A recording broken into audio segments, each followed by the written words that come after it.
পশ্চিম চরকবাই এলাকায় উদ্ধার এক ব্যক্তির ঝুলন্ত মৃতদেহ।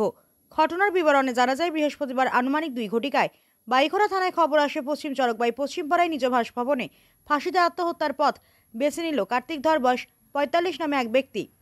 পুলিশ ঘটনাস্থলে উপস্থিত হয়ে দেখতে পান, ওনারা পৌঁছানোর আগে ঝুলন্ত মৃতদেহ নামিয়ে নেন পরিবারের লোকজনরা। পরবর্তী সময় মৃতদেহ ময়নাতদন্তের জন্য বাইখরা প্রাথমিক স্বাস্থ্য কেন্দ্রে নিয়ে যায় বাইখরা থানার পুলিশ।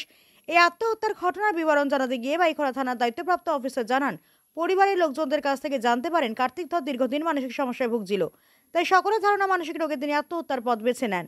তবে ময়নাতদন্তের রিপোর্টে মৃত্যুর আসল রহস্য বের হয়ে আসবে বলে জানান পুলিশ। মৃত্যুর সঠিক কারণ জানতে ঘটনা তদন্তে নেমেছে বাইখরা থানার পুলিশ।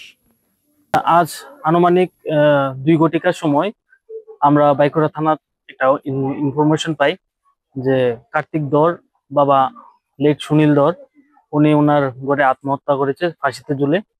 আমরা সেই সুবাদে আমাদের পুলিশ স্টাফকে নিয়ে আসি এবং এসে দেখি বডি অলরেডি নামিয়ে নিয়ে ওনার পরিবার থেকে জানতে পারি উনি দীর্ঘদিন যাবৎ মানসিক রোগাক্রান্ত ছিলেন। সেই হতাশার কারণে হয়তো সুসাইড করেছে।